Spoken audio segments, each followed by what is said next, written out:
Mateus capítulo 19, no versículo 16. Amém? Glória! Aleluia! Vamos ler a palavra do Senhor.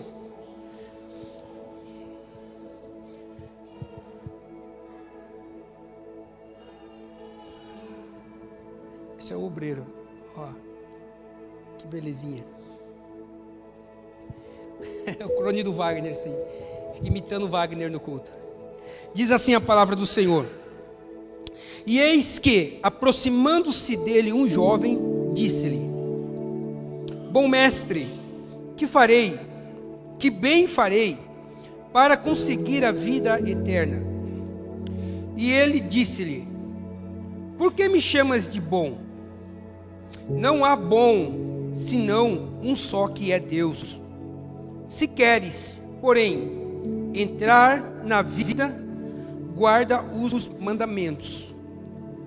Disse-lhe ele: Quais?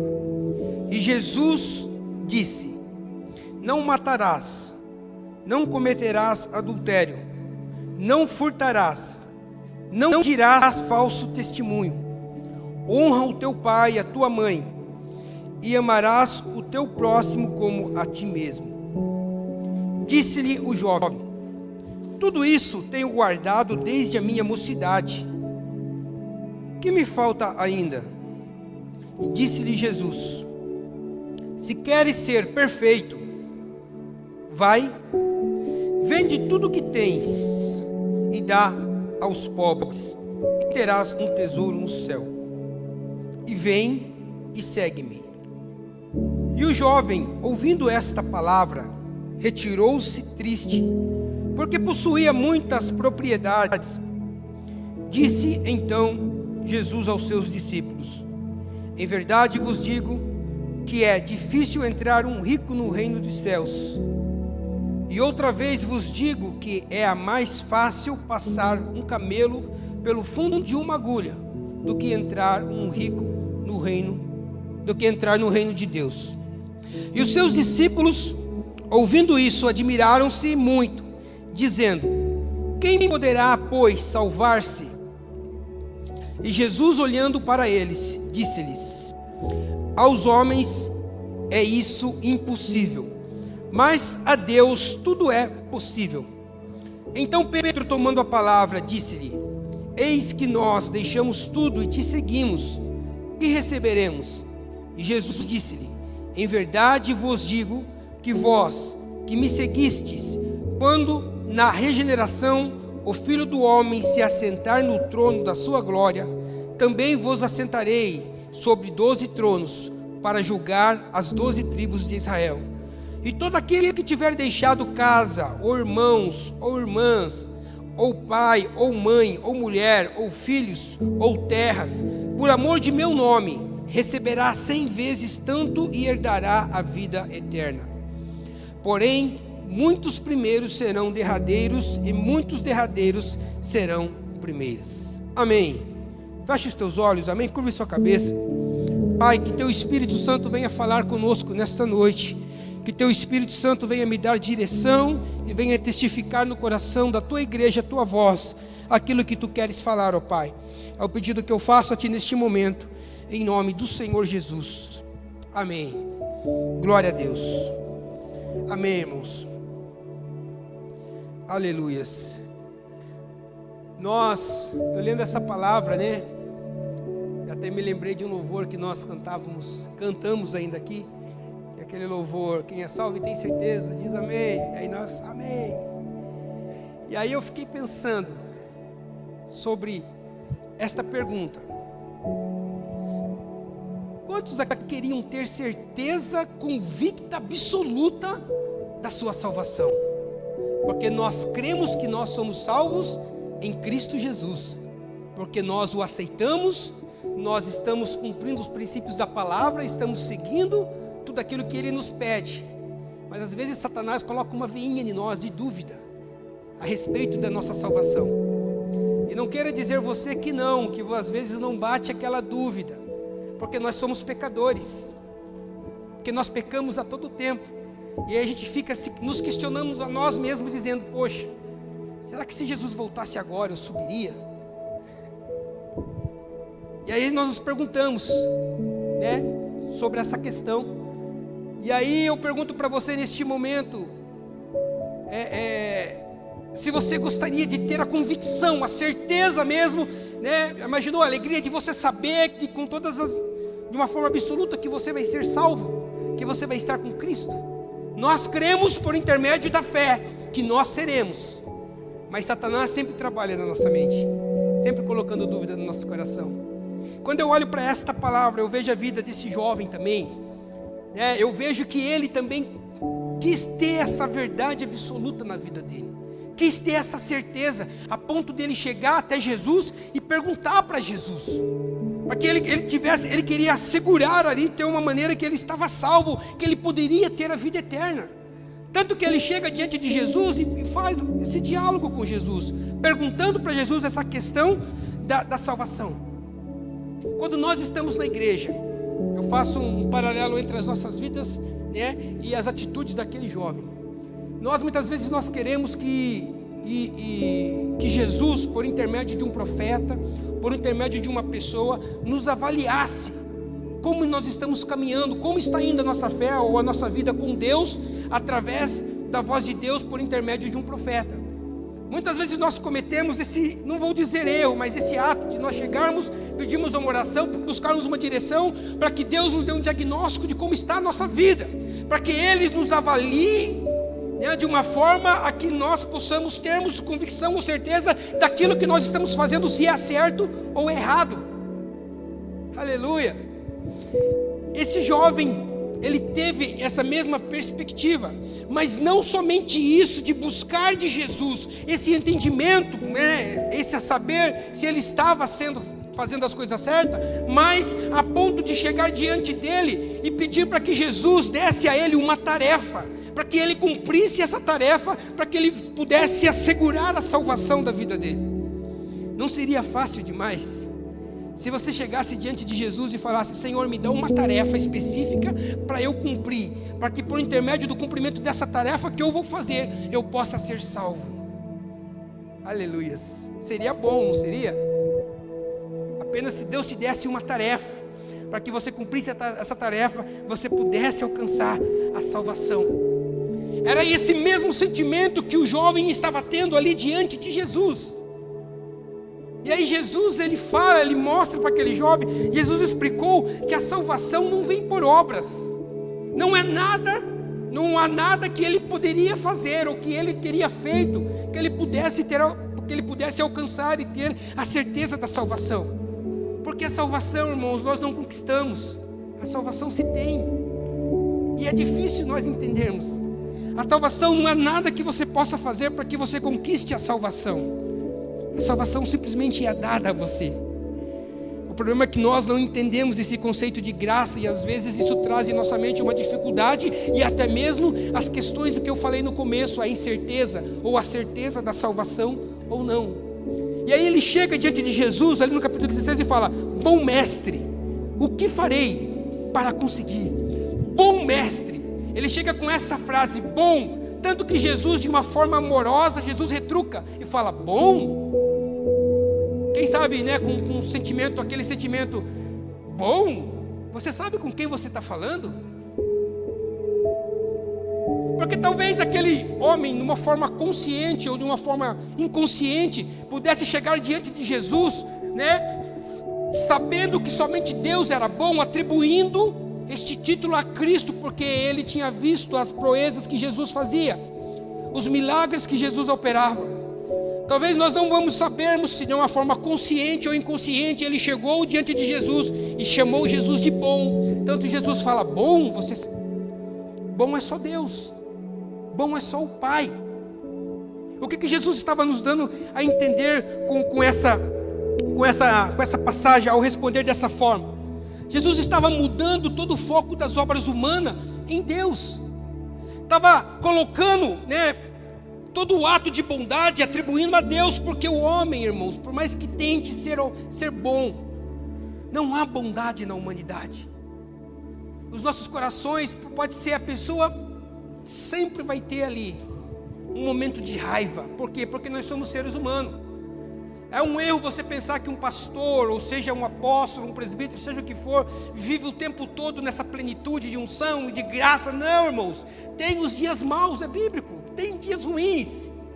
Tem dias que se as pessoas chegarem com você sem paciência, você é a graça do Espírito. Nós precisamos manifestar os dons do Espírito nesse tempo. Que é a longanimidade, a paz e o domínio próprio. Para que nós não possamos respondermos à altura. A forma que as pessoas nos tratam. Quando Jesus ele responde dessa forma, praticamente ele estava dizendo, não há nada de bom na humanidade. Ele estava colocando, atribuindo a Deus, levando a um outro nível a conversa. Não há nada de bom neste mundo. Bom é só Deus. Tanto que Paulo, ele escreve ali no livro de Romanos, no capítulo 3, a partir do versículo 19, a partir do versículo 9 e até o versículo 18, todas as características ruins do ser humano. E no versículo 10 ele fala bem assim, que não há um justo sequer. Não existe um justo sequer. Era este nível de conversa que Jesus tinha. As pessoas vinham para conversar com Jesus de uma forma, Jesus uma simples resposta. Parece que a intelectualidade espiritual, sobrenatural, era manifesta a todo tempo. Eu creio nisso. Porque Jesus, quando ele falava com as pessoas, ele não era somente um ser humano, mas ele tinha uma essência sobrenatural dentro dele. Por mais que ele estava preso num corpo humano, limitado a um corpo humano, através de uma vida reta, cumprindo os princípios da palavra, o mandamento, cumprindo as leis, ele chegou a um nível de santidade, a ponto de ele enxergar o coração da pessoa, sobre o que as pessoas estavam pensando, sobre quais eram as intenções das pessoas. Em muitas das passagens nós vemos Jesus falar com as pessoas, dando uma resposta às pessoas, muito mesmo antes das pessoas abrirem a boca para fazer perguntas a Jesus. O interessante é que este jovem foi na presença de Jesus, cheio de si, todo o bambambam da história, e saiu da presença do Senhor, entendendo que ele era incapaz, enxergando que ele era incapaz de fazer. E à medida do decorrer desse texto nós vamos entendermos um pouco sobre esta passagem. Porque por mais que este jovem conhecia todo o mandamento, conhecia todas as leis, assim como nós hoje, nós conhecemos a palavra, nós guardamos os princípios da palavra no nosso coração, mas parece que nós ainda buscamos algo além da palavra, para que nós possamos, achando que vamos ganharmos crédito com Deus. E não é bem assim. Em outras palavras, o que Jesus estava falando para aquele jovem, olha, não há necessidade de eu adicionar nenhum novo mandamento. Tudo o que você precisa fazer está aqui na palavra. Nós cometemos os erros muitas vezes. Nós cometemos, nós erramos em irmos na igreja, achando que através de um ato profético, vamos colocarmos assim, eu não sou contra ato profético, eu creio muito em atos proféticos, sou extremamente crente nesse aspecto de atos proféticos, mas existem pessoas que se prendem a atos proféticos, simplesmente no ato profético e não naquele que tem todo o poder para executar uma ação diante de um ato profético. Deus pode fazer coisas através de um ato profético, mas também Deus pode fazer coisas quando uma palavra de autoridade é liberada, quando o nome dele é empregado de uma forma de autoridade, dizendo, em nome de Jesus, você vai ser curado hoje. Quem disse amém, pegou. Glória a Deus. Por isso que nós erramos muitas vezes. Porque nós achamos que a palavra não é suficiente.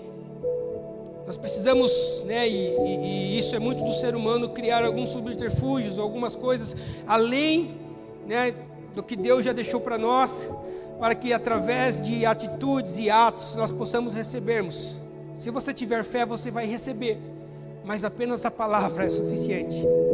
E a palavra é Cristo, conforme João escreveu. Ele é a palavra. Jesus é a palavra. Todas as coisas foram criadas através da palavra. Todas as coisas foram criadas por intermédio da palavra, por intermédio de Cristo. Não há necessidade de algo além da palavra. A palavra é suficiente. Quando você quiser ouvir a voz de Deus, abra a Bíblia, irmão. Ore. Mas, Senhor, eu preciso de uma resposta. Fala comigo. Entra no seu quarto, faz uma oração, abra a Bíblia, leia. Leia um texto, não entendeu? Leia de novo. Não entendeu? Leia de novo. Não entendeu? Leia de novo. Uma hora as palavras vão surgir. Vão sobressair aquilo que Deus quer que você entenda. Isso é vida com Deus. Não há necessidade de um novo mandamento. Aquilo que Jesus estava falando, que é para ele se submeter-se somente, né, ao mandamento que ele já conhece. Só que às vezes Deus pede para que nós o sigamos de uma forma específica, né? Para pessoas diferentes. Quando ele chegou diante de Jesus, né, com toda essa, cheio de si, perguntando acerca do que ele deveria fazer. E conforme eu já falei aqui na palavra aqui, Jesus é aquele que não vê o aspecto físico, ele não vê somente aquilo que a boca está falando, mas ele vê o coração. Então não queira enganar Deus adorando com uma falsa adoração. Não queira enganar Deus apenas profetizando palavras ao vento, porque Deus ele enxerga aqui dentro. Quando aquele jovem chegou diante dele e o jovem faz aquela pergunta, ele ora para o coração daquele jovem, para a intenção daquele jovem, porque Deus ele sonda os nossos corações. Hoje Ele enviou o Espírito Santo para habitar em nós, para que através do Espírito Santo que habita em mim e habita em você, Ele saiba nesse momento o que você está pensando. E se você começar a questionar a Deus sobre algumas coisas, Ele pode usar a minha vida aqui, através do mesmo Espírito que está em você e está em mim, para comunicar você, para que a sua fé seja edificada nesta noite. Ele conhece o teu coração. Quando a mulher pecadora foi ungir os pés de Jesus, na casa de Simão, o fariseu, e aquela mulher com aquela atitude de adoração, ungindo os pés de Jesus, o Simão simplesmente pensa, ele pensa dizendo bem assim, se Jesus soubesse quem é essa mulher, jamais ele deixaria essa mulher tocar nele. Na hora que ele pensou, Jesus já olhou para ele e já repreendeu. Quando Jesus estava pregando numa certa ocasião, próximo ao templo, e chegaram alguns fariseus com alguns pensamentos, de uma forma a tramar contra Jesus, de uma forma a pegar Jesus de alguma forma para acusá-lo, e questiona Jesus sobre os impostos. Mas Jesus sabia qual era a real intenção e chama aqueles fariseus de hipócrita. Em outras palavras, Jesus, eu estou vendo qual é a intenção de vocês. Não adianta vocês professarem palavras dizendo que nós não devemos pagar impostos aos romanos, porque essa era a pergunta dos judeus, dos fariseus, se eles poderiam ou não pagar. Só que era uma forma de pegar Jesus, e Jesus sabe de tudo. Aleluias. Quando Jesus chegou, estava chegando, né, diante da casa ele saiu do mar numa certa ocasião em que cobraram o imposto de Pedro. Jesus não estava perto de Pedro. E eles chegaram diante de Pedro e falaram: olha, seu mestre não paga imposto? Pedro falou: não, ele paga sim. Espera só um minutinho. Pedro foi diante de Jesus. Antes de Pedro abrir a boca, Jesus já tinha respondido: Pedro, vai pescar, pega uma moeda que vai estar na boca do peixe e pague o meu e o seu. Pedro não precisou falar nada. Por quê? Porque Deus ele conhece. Às vezes você está orando e você entra em choro, e aí você quer falar com Deus, você quer orar, professar palavras, e você não consegue, porque a angústia é maior. Mas eu tenho um recado para você nessa noite, que Ele conhece o teu coração, e Ele sabe o significado das suas lágrimas. Então se você entrar na presença de Deus, aleluias, não se abstenha de chorar na presença dEle, porque Ele compreende. Aleluia. Estava Satanás diante, né, distante de Deus. Aliás, não fica distante de Deus. Deus é um sabedor de todas as coisas. Mas o diabo fala, a Bíblia fala que Satanás teve um desejo no coração. Ele não falou. Ele pensou no seu coração: subirei aos céus, acima do trono de Deus, acima das estrelas, e construirei o meu trono. Aleluia. E vou ser semelhante a Ele. No mesmo instante que ele acabou de pensar, Deus bradou lá do céu: quem é semelhante a Deus? Ele conhece ou não conhece? Ele conhece com propriedade a sua vida, meu irmão. Não entre em desespero. Aleluias. O que Jesus fala para aquele jovem é: você conhece os mandamentos? É só guardar os mandamentos. Mas como Deus, como Cristo, Ele é um conhecedor do propósito do coração. Ele não tem como pegar Jesus. Ele orou para o coração daquele jovem. E na hora, Ele separou os mandamentos. Você sabia que existem mandamentos para Deus e mandamentos para o próximo? Mandamentos que estão relacionados a pessoas. E aí Jesus, de uma forma amorosa, querendo ensinar aquele jovem, ele cita do 5º ao 10º mandamento. São todos mandamentos relacionados a relacionamentos. Quais mandamentos, Senhor? E Jesus começa a falar. Olha, não furtarás, não roubarás, não cometerás adultério, não matarás, não dirás falso testemunho contra os irmãos e honra o pai e a mãe. 6 mandamentos. Os mandamentos que estão tudo interligados. Por quê? Porque são relacionados a outras pessoas. E Jesus, ele agrupou isso daí e falou para o jovem. E aí o jovem fala: poxa, isso aí eu tenho guardado desde a minha mocidade. E aí Jesus olhou para o fundo dos olhos dele. Jesus, sabendo do que se tratava, a dúvida, o vazio que estava nele, a convicção que ele queria ter. E se você parar para analisar o 1º mandamento, o 2º, o 3º, estão todos interligados, não são mandamentos isolados. Porque qual é o 1º mandamento? Quem sabe? O primeiro e maior mandamento: amar a Deus sobre todas as coisas. Qual é o 1º mandamento? Fala comigo para gravar na sua memória. Qual é o 1º mandamento? Amar a Deus sobre todas as coisas. Este mandamento praticamente já abrange o 2º e o 3º mandamento. Porque o 2º mandamento ele fala: não farás outros deuses diante de mim, é só eu. O 3º ele fala: não use o meu nome em vão. Estava praticamente ligado ao 2º. Porque o que é usar o nome de Deus em vão? É usar o nome algo que é santo, de uma forma indevida. Às vezes, quando você sabia, irmãos, vai ser um ensinamento para você. As palavras de pastor queria ser um pastor do manto, mas não é. Os pastor de igreja tem uma palavra diferente, então não adianta. Você sabia que não pode jurar por Deus? Jesus fala isso: não jure. Não jure por Deus, não jure pelo templo, porque o templo é santo. Não jure pelas coisas que estão no templo, porque as coisas são santas, porque são de Deus. Praticamente ele estava dizendo ali em Mateus: olha, não jure por Deus, não pode jurar. Por quê? Porque você vai estar usando o nome de Deus em vão.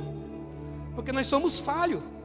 Quando nós atribuímos o nome de Deus a algo, usamos o nome de Deus de uma forma de vida, ou até mesmo empregado numa maldição, irmão, você está usando o nome de Deus em vão. E quando eu uso o nome de Deus em vão, o que é que eu estou fazendo? Quebrando o 2º e o 1º mandamento, porque estão todos interligados. Jesus, ele olha para dentro, Jesus é na lata, viu? Vamos fazer o seguinte: os 6 você cumpre, vamos ver os outros 3. Venda tudo que tem e dá aos pobres.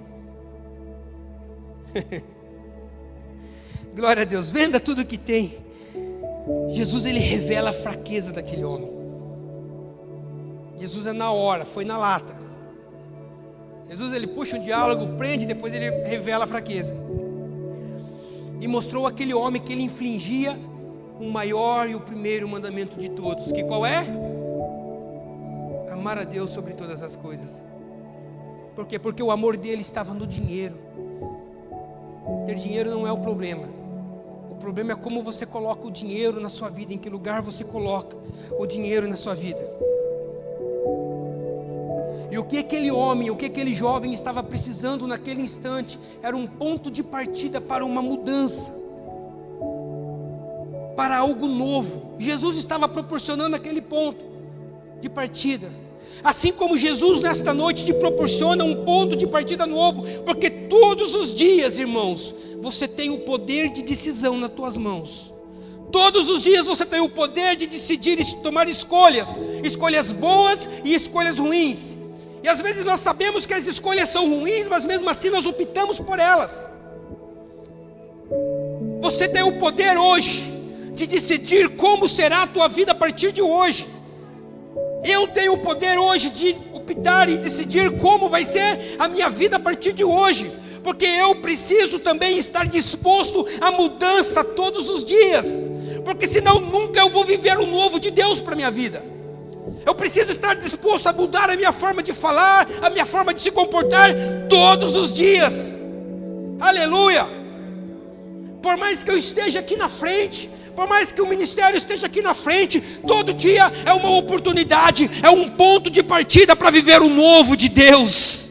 Aleluia! Você tem o poder de escolha hoje. Aleluia! O que passou, passou. O que foi ontem, foi. O que você viveu ontem no encontro de mulheres, viveu. Foi uma bênção, foi abençoado. O culto de quinta foi abençoado, foi. O de domingo foi. Mas hoje é uma oportunidade de escolha para você tomar um novo rumo na sua vida. Um novo desenvolvimento espiritual que Deus tem, porque Deus nos proporciona isso a todo instante. Aleluia! Glória a Deus!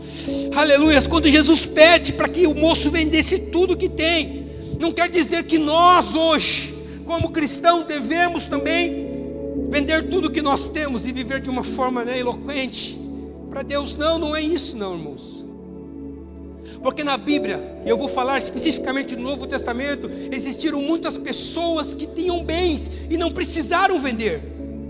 Existiram pessoas ali que eram seguidores de Jesus, e a maioria dos seguidores de Jesus não venderam nada. Não precisaram vender para seguir a Jesus. Mas por quê? Porque para aquele moço, Jesus pediu para que ele vendesse. Porque tem coisa que Deus pede especificamente para você. E aí você questiona Deus, porque você olha a vida do seu irmão, você fala: mas por que eu tenho que viver uma vida assim e o meu irmão não precisa? Porque eu tenho que estar na oração toda terça-feira e o meu outro irmão não precisa? Porque eu preciso estar cantando lá, sendo que Beltrano não precisa? Irmãos, tem coisas que é para você fazer, é específica para você. Por quê? Porque Deus lida conosco de formas diferentes. É o mesmo Deus, é o mesmo Espírito, mas que age em formas diferentes nos nossos corações. Por quê? Porque Ele sonda o desejo do nosso coração. E muitas vezes Ele te envolve em algo para que você não se perca neste mundo, para que você não se perca, não saia da presença dEle. É por isso que muitas vezes Ele te cobra tanto, para que você esteja aqui presente nesse altar. Aleluia! Glória a Deus! Aleluias. Eu comecei a olhar quem tanto era rico no Novo Testamento, e achei uns ricaços lá que serviam a Jesus. Já ouviram falar de José de Arimateia? Eu comecei a ver a vida dele, irmãos. Ele era um senador. Ele era um senador, ele tinha uma função política. É um cara que serviu Jesus depois de morto, depois que Jesus morreu, porque foi o único que se preocupou com o corpo do mestre, a ponto de ir lá, embalsamar e preparar um túmulo bonito e colocar, porque não era qualquer um que tinha túmulo não, irmãos. Era complicado. Quando nós olhamos para a vida de Zaqueu também, Zaqueu era o chefe dos publicanos, era o chefe dos cobradores de impostos, roubava também, mas tinha dinheiro. Tanto que quando ele teve um encontro com Jesus, uma metanoia, uma mudança de vida completa, o que ele fez? De nada vale isso aqui. O dinheiro não era senhor na vida de Zaqueu, e tanto que ele falou: olha, eu vou restituir a todos aqueles que eu roubei 4 vezes mais, porque isso não me importa. O que me importa é Cristo. Isso não impedia Zaqueu de servir a Jesus. Então prontamente ele abriu mão, e era um cara que tinha poder aquisitivo na época. Atos 16 é uma das histórias que eu mais gosto. É quando Paulo chega ali em Macedônia e conhece Lídia, uma mulher que vendia púrpura, uma empresária que também tinha dinheiro, e foi uma das mantenedoras do ministério de Paulo. Não precisou vender tudo, por quê? Porque ela sabia lidar com aquilo que Deus tinha dado. Por isso que muitas vezes nós não conquistamos aquilo que nós buscamos em Deus, porque nós não temos maturidade ainda para lidar com aquilo que Deus quer nos entregar. É somente o Espírito Santo que pode capacitar você, irmão, para você lidar com aquilo que você pede. Se você ainda não recebeu, não desista. Deus está te proporcionando experiência para que você possa viver para Ele de uma forma reta. Aleluias, glória a Deus. Existia uma cultura naquela época em que as pessoas achavam que se alguém pudesse ter salvação, eram os ricos, porque eles julgavam que os ricos eram abençoados, e de fato eram mesmo abençoados por Deus, e pelo fato de eles serem abençoados, eram as únicas pessoas que poderiam ser salvas. Tanto que os discípulos questionam Jesus e falam: pô, mas então quem vai poder se salvar então, Jesus? Se esses caras bons da grana não vão ser salvos, e nós, que não tenho nada, nós deixamos família, deixamos tudo, estamos aqui seguindo a você, e nós? E aí foi aquele diálogo que nós lemos aqui. Aleluias. Praticamente o que Jesus estava falando, que o que importa é a fé é que importa, a fé em Cristo.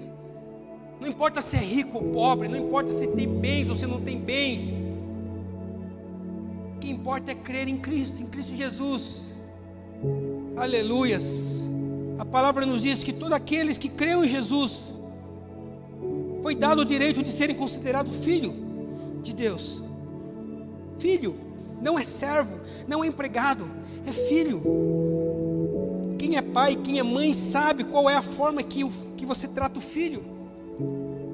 O filho pode errar, você vai abraçá-lo. Às vezes você vai corrigir, mas depois você vai lá e abraça. Você se compadece, às vezes você repreende com dó no coração, mas você sabe que é para o bem dele. Deus é dessa mesma forma conosco. A forma que Ele nos trata, que Ele nos repreende muitas vezes, porque Ele nos ama. Pensa hoje, irmãos, pessoas ricas e famosas nos dias de hoje, vamos colocarmos assim, essa questão. Você acha que muitas delas chegaram aonde estão por ser pessoas gentis, honestas? Não julgando todas, mas não podemos dizer que todas chegaram aonde estão desta forma, porque se prendem ao dinheiro,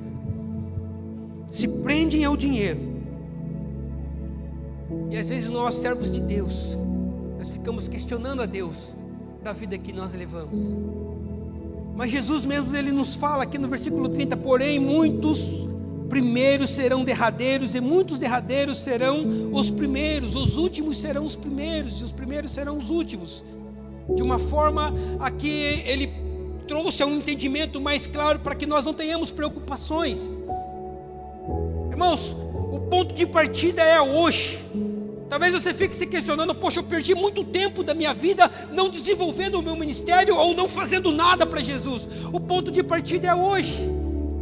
Talvez você comece hoje e Deus te coloque aqui no altar. Deus te coloca, Deus te levanta como um profeta nessa casa. Aleluia.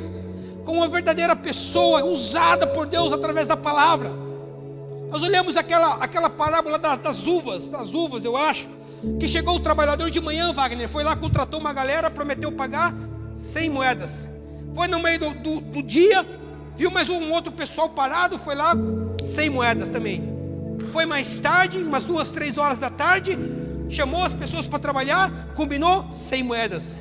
Chegou quase 5 horas da tarde, viu umas pessoas paradas na praça, chegou: quer trabalhar para mim? Eu te pago 100 moedas. O vosso salário é igual. Mas algo interessante, que quando ele foi pagar, ele chamou os últimos que chegaram para trabalhar, e começaram a pagar. Os últimos eram os primeiros. Em diversas passagens nós vamos vermos isso. Então não se preocupe se você achando que você perdeu tempo, ministerialmente falando, ou o tempo de não conhecer Jesus. Deus tem uma oportunidade hoje para você. Aleluia, Deus tem uma mudança de vida hoje para você. Glória seja dada ao nome do Senhor. Aleluia. O que Jesus estava tentando dizer nessa passagem é que nada pode ser mais importante que Deus na sua vida. Não era sobre o dinheiro, não era sobre a riqueza daquele jovem. Aleluias. Nada pode ser. Jesus, Ele revelou a barreira que estava impedindo aquele jovem de ser salvo. Era o dinheiro. Infelizmente era o danado do dinheiro. E nós usamos o dinheiro hoje, né, de uma forma mais específica para falar, ou também de uma forma a trazer um conhecimento que às vezes não pode ser o dinheiro que te impeça de servir a Deus de uma forma plena. Talvez existam outras coisas que estão impedindo. Nesta palavra especificamente é o dinheiro, porque o dinheiro ele simbolizava todo o orgulho que ele poderia ter, né? todo aquele sentimento de conquista que ele foi pelas realizações que ele poderia ter. Mas ironicamente era aquilo que estava aqui a impedir ele de ser salvo. Por isso que nós hoje temos que tomarmos cuidado. Jesus ele fala sobre essa questão que é difícil os ricos serem salvos. Por que é difícil nos dias de hoje? Porque geralmente os ricos, vamos falarmos da questão de dinheiro especificamente, eles são autossuficientes. Eles têm todas as suas necessidades básicas, né, atendidas. Por quê? Pelo poder aquisitivo que eles têm. Se eles estão tristes, né, se eles estão meio para baixo, eles vão, compram alguma coisa e tenta preencher aquele vazio que está no coração dele. Entra lá, né, no site, no Shopee. Quem usa o Shopee aí? Ninguém? Eu nunca comprei lá, irmãos. Vocês não conhecem? Conhecem, né, Larissa? Vocês conhecem. O problema hoje, né, do celular, o shopping hoje está na mão. O que você precisa, você entra, você compra, outro dia está lá. Mercado Livre. Às vezes a pessoa quando tem, né, fica agoniada, porque aí compra, tenta preencher aquele vazio através da compra. E aí a expectativa de chegar à mercadoria fica naquela ansiedade e tal, recebe, usa, satisfaz no momento e depois volta de novo. A mesma angústia, o mesmo buraco, né, no coração. É o vazio que eles tentam preencher, o vazio que só Deus pode preencher. Deus ele nos promete segurança, irmãos. E às vezes nós colocamos a nossa segurança no dinheiro. Porque o dinheiro também nos dá segurança. Tanto que a Bíblia chama, Deus fala somente de Senhor, atribui Senhor ao dinheiro. Porque o dinheiro, vamos abrir um parênteses nessa palavra aqui, vamos falar de dinheiro. Quem gosta de falar de dinheiro? Ninguém gosta de falar de dinheiro? Amém. Então eu quero trazer um ensinamento para você sobre dinheiro. Quero aproveitar, deixa que ninguém gosta de falar de dinheiro. O dinheiro ele nos dá ordens, você sabia? Nos traz uma falsa segurança. O dinheiro muitas vezes ele controla a nossa vida. Por quê? Talvez mude a sua perspectiva hoje. Porque ele determina onde você vai, quando você vai, que hora você vai. Não é assim? Quando que você pode comer tal coisa? Você não percebe, mas ele controla a sua vida de uma forma que você não percebe. Quando nós estávamos aqui preparando algo para trazer num encontro de casais, eu ia falar sobre um assunto que abrangia a área financeira. E quando eu li essa passagem, eu falei, meu Deus, nós não sabemos hoje lidarmos com dinheiro, irmãos. E isso rouba a nossa atenção, nos distrai muitas vezes. Porque existem 3 formas que nós lidamos com o dinheiro e não percebemos. Existem algumas formas que nós adoramos o dinheiro e não percebemos, sabia? Nós não nos damos conta. Por quê? Porque às vezes nós nos pegamos falando o tempo todo de dinheiro, né? Ah, porque dinheiro é isso? Ah, porque você viu quanto fulano está ganhando? Ah, é porque eu preciso ganhar mais. E aí conversa com a sua esposa, não, porque o dinheiro não está dando. E eu só falo em dinheiro, em dinheiro, em dinheiro. Ah, porque o dinheiro é isso, é porque o dinheiro... Irmão, não estou pedindo dinheiro não, só estou trazendo ensinamento para você. Ah, porque o dinheiro é isso, o dinheiro é aquilo. E começa, né, uma forma, tanto de falar, acaba se tornando um objeto de adoração na sua vida. E isso é perigoso, porque ele começa a comandar a sua vida. Ele começa a te dar ordens. Ele começa a te dar uma falsa segurança, quando nós devemos termos segurança só em Cristo. Existem pessoas que também ela tem uma forma de negação com o dinheiro.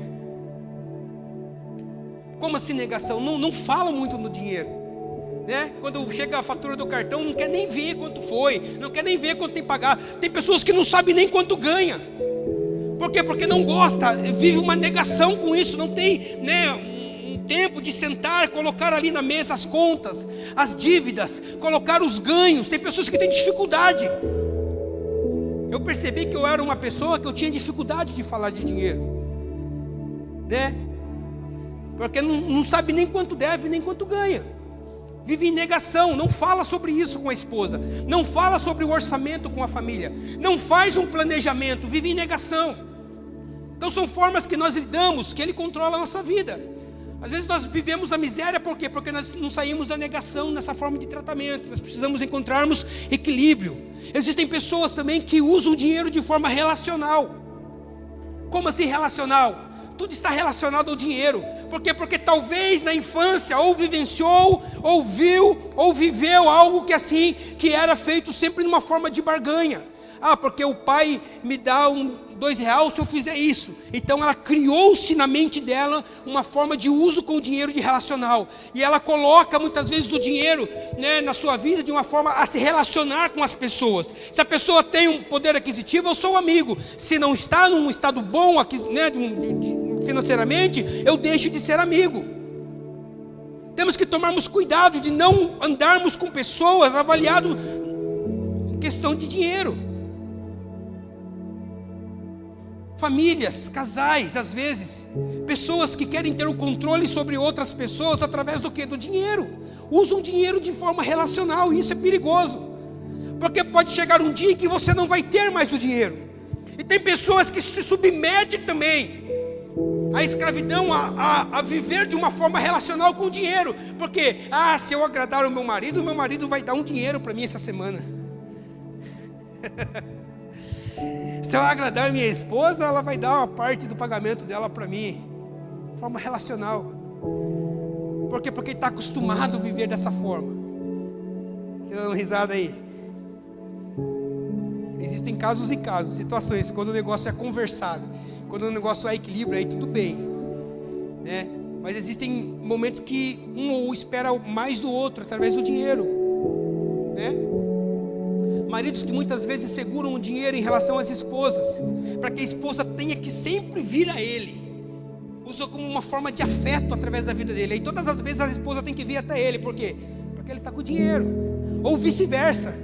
O cara trabalha o mês inteiro, chega no fim do mês, dá o salário para a esposa, e aí ele tem que ficar sempre agradando a esposa, né? Sempre se submetendo, e a esposa lá. E como que eu lido com isso, Eliseu? Aleluias.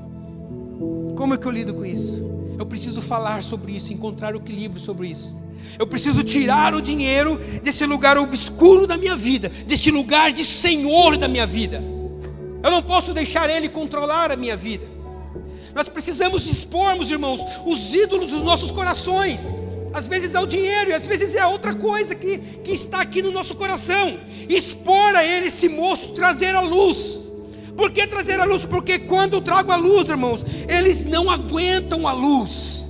Esses moços, quando eu coloco para fora, quando eu converso sobre esse assunto, ou sobre o outro assunto, quando eu revelo, irmãos, eles não conseguem sobreviver, porque essas coisas só conseguem se desenvolver nas trevas. E quando você traz a luz, aleluias, há um aspecto de você viver melhor. Você precisa tratar isso na sua vida. Não só isso, mas outras coisas. Pecados que muitas vezes nos aprisionam. Eu preciso trazer a luz, para que ele não venha ganhar força nas trevas. Porque quando ele está dentro de mim, quando eu guardo só para mim, isso vai ganhando uma força. Porque não está na luz da palavra. As pessoas, né, não tem pessoas que me ajudem nessa questão. Eu preciso lidar com isso, eu preciso falar sobre isso. E às vezes quando nós falamos de dinheiro também, essa autossuficiência, quando nós temos esse dinheiro, também nos torna deficientes também em algumas áreas da nossa vida. Porque nós podemos termos tudo através do dinheiro, mas nós não podemos termos uma coisa: nós não podemos comprarmos a salvação. Nós não podemos comprarmos a salvação. Que coisa interessante na palavra, quando nós lemos que aquele jovem, Jesus fala que aquele jovem, ele queria ser perfeito. Aquele jovem, ele queria ser perfeito. Não lembro o versículo aqui que eu li. Perfeito nos mandamentos, nos cumprimentos dos mandamentos. Mas o cumprimento do mandamento de Deus, irmãos, na antiga aliança, ele só poderia ser perfeito, só poderia trazer a salvação quando houvesse obediência perfeita sobre os mandamentos. Aí traria a salvação. E nós sabemos que quando Adão e Eva caíram em pecado, o homem deixou de ser perfeito. Era impossível para aqueles jovens alcançar a salvação, tentando ser perfeito, guardando os mandamentos. E a perfeição também não envolve apenas, eu não pecar, eu não ter pecados, mas muitas vezes ela envolve também realizar sacrifícios de amor, coisas que não era possível, porque aquele jovem amava mais o dinheiro. Hoje, na graça, nós vivemos o tempo da graça, depois que Cristo nos proporcionou a salvação através da sua morte na cruz. Não há nada que nós podemos fazermos, qualquer sacrifício pessoal que nós fizermos não pode nos salvar. Não há nada que você possa fazer para você alcançar a salvação. E qualquer sacrifício que for feito pelo reino, você pode ser amplamente recompensado nessa vida ou na pós-vida, mas isto também não traz salvação. É por isso que nós vemos muitos ímpios, no sentido literal falando, que são abençoados financeiramente. E nós não somos, por quê? Porque nós deixamos de cumprir aquilo que Deus pede, para que nós cumpramos também, praticarmos a caridade, o amor, amar as pessoas, ajudar o outro, investir no reino. A salvação não está relacionada ao dinheiro. Você pode não ser um dizimista e ser salvo, mas também você não pode viver de uma forma próspera sobre essa terra, porque uma coisa não tem nada a ver com a outra. Aleluia. A salvação, irmãos, ela não pode ser conquistada, ela é um dom de Deus. Paulo escreveu aos Efésios capítulo 2, no versículo 8 ao 10, dizendo assim, porque pela graça sois salvos, por meio da fé, e isto não vem de vós, é dom de Deus, não vem das obras para que ninguém se glorie, porque somos feitura sua, criados em Cristo Jesus, para as boas obras, as quais Deus preparou para que andássemos nela, nas boas obras. Mas o dom da salvação é gratuito por Deus a todos nós. Aleluias, glória a Deus. Às vezes Jesus toca na nossa base mesmo. Jesus toca, assim como Ele tocou na base daquele jovem, em toda aquela concepção que ele tinha, aquele entendimento que ele tinha, chegou cheio de si diante de Jesus, a ponto de, daquele jovem se frustrar e se decepcionar. Jesus, Ele toca na nossa base de segurança, e até mesmo na nossa identidade. Ele abala, por quê? Porque Ele faz prova de nós, para ver se nós somos verdadeiros servos, para ver aonde está a nossa segurança. Se eu perguntar para você hoje, aonde está a tua segurança? Está em Deus? Ou está nas coisas, no dinheiro ou outras coisas aí que você tem buscado? Salmos 46 diz o que na palavra do Senhor? Deus é o nosso refúgio e fortaleza, socorro na hora da angústia. É Deus. No 27 fala, Ele é minha luz, Ele é minha salvação. Se Ele é, a quem eu vou temer? É Ele, irmãos, é Jesus, não tem outro. Glória a Deus. Aquele jovem, ele chegou diante de Jesus depois de tudo isso. A pergunta que entrega é, o que me falta ainda? Talvez você esteja ouvindo essa palavra e perguntando para mim, para si mesmo, mas o que me falta ainda? O que me falta ainda? Quando nós temos essa pergunta dentro de nós, assim como aquele jovem teve essa pergunta dentro dele, dizendo, o que me falta ainda? É porque ele tinha consciência que havia dentro dele ainda algo que estava vazio. E esse buraco, esse algo que estava vazio, é só Deus que pode preencher. Aleluias. Hoje eu tomei um filósofo hoje, Dostoiévski. Já ouviram falar, filósofo? Que teve grande parte da sua vida inspirada, tanto na filosofia, quanto até mesmo na teologia. Ele escreveu uma das frases mais famosas do mundo, que dizia bem assim, que no homem há um buraco, um vazio imenso. Há um vazio imenso na vida do homem, um vazio do tamanho de Deus. O que ele estava querendo dizer? Que só Deus pode preencher esse vazio, não há outro.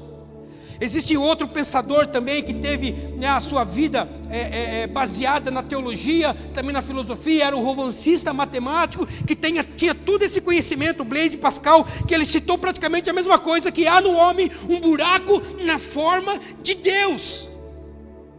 Irmão, se você tem esse vazio dentro de você, é só Deus que pode preencher. Não há nada que você possa buscar no mundo lá fora, porque não tem nada lá. É só Cristo, é só Jesus. É por isso que muitos hoje vivem numa situação de angústia, de estresse, vivem um vazio, né? Vivem um espírito de ansiedade, muitas vezes procurando algo para preencher esse vazio do peito, mas na verdade, quem pode preencher esse vazio nos corações de vocês é somente Jesus. Se apegue com Cristo, irmãos, se apegue com Ele, né? Porque é somente Ele. Aleluias. Todo mundo tem esse sentimento lá fora desse vazio. Todo mundo tem essa busca incessante por Cristo e não sabe o que pode preencher esse vazio. Uma banda famosa fez uma música muito famosa no mundo, os Rolling Stones, eu não sei nem pronunciar o nome da música. I Can't Get Satisfaction, uma coisa assim, famoso pra caramba. Música muito conhecida, que a letra diz assim, ó: eu não encontrei satisfação nenhuma nesse mundo. I can't get satisfaction. Você conhece, né, Rogério? E na letra dessa música ele mesmo canta: olha, eu fui em todos os lugares, fui na rua, observei as pessoas e não encontrei satisfação. Eu fui em baladas, em bailes, em boates, eu não encontrei satisfação. Eu fui em lugares filosóficos, em muitos lugares, mas eu não encontrei satisfação. Eu me envolvi com mulheres, mas eu não encontrei satisfação. Por quê? Porque até o mundo lá fora sabe que há um vazio dentro do ser humano que só Deus pode preencher. Aleluia, glória a Deus. Nós não entendemos porque nós guardamos os princípios da palavra conforme os nossos padrões de entendimento. E não é segundo os nossos padrões. Assim como aquele jovem, ele observava os mandamentos segundo os próprios padrões dele, e não segundo os padrões que a palavra nos diz para nós seguirmos. Não segundo os mandamentos que eram pedidos para que ele seguisse com perfeição. E hoje você precisa ter essa concepção, que não é sobre os seus padrões que você entende a palavra, mas é sobre o que a palavra está dizendo para que você viva. E é essa intensidade que nós precisamos vivermos. E o que eu posso fazer? Aleluias. Não é o que eu posso fazer, irmãos, para isso. É o que eu sou capaz de fazer para isso. Porque nós nada podemos fazer. Nós nada poderemos fazermos. Glória a Deus. Então reveja hoje na sua vida. Preguei demais hoje. Desfazer daquilo que tem tomado o lugar de Deus na sua vida. Não é se desfazer de tudo, mas se desfazer especificamente, se livrar especificamente daquilo que toma o lugar de Deus na sua vida. Irmão, se é o dinheiro, se é o seu emprego, desfaça dele. Não tem outro jeito. Se é os seus bens, se livre dele. Se é o seu trabalho, dá um jeito aí. Mas se ele está impedindo, não estou falando para você tomar uma decisão drástica. A palavra dele nos fala assim, ó: se há pai, mãe, irmão, irmã que está nos impedindo, irmãos, nós temos que termos cuidado com isso, porque toda palavra preza pela família, como nós cantamos nessa noite. Mas infelizmente existem famílias que tem pessoas que são cristãos, que essas famílias não dão aprovação a esses cristãos. Então estamos falando no contexto de aprovação. Mas você precisa estar com a sua família. Ela pode não te aprovar. Você não precisa ter a aprovação dela para servir a Deus. Se você abrir mão da aprovação da sua família para estar com Deus, irmãos, Deus vai te proporcionar uma família que vai te amar de uma forma sobrenatural. E essa família estará aqui nessa noite. Aleluia. Então você que aceitou a Deus, você que já conhece os princípios da palavra, não pense naquilo que você abriu mão, mas pense naquilo que você ganhou. Vamos orar, aleluia. Se coloca de pé, senão eu vou ficar aqui até 11 horas falando. E eu acho que Deus já falou o que você precisava ouvir nesta noite. Aleluias, aleluias. Deus está aqui, irmãos. Deus está nessa casa. Feche os teus olhos, amém? Aleluias, aleluias. Oh, louvado seja o teu nome. Senhor, obrigado, Deus, por esta noite. Obrigado, Senhor, pela vida de cada um dos meus irmãos que aqui estão, ó Pai.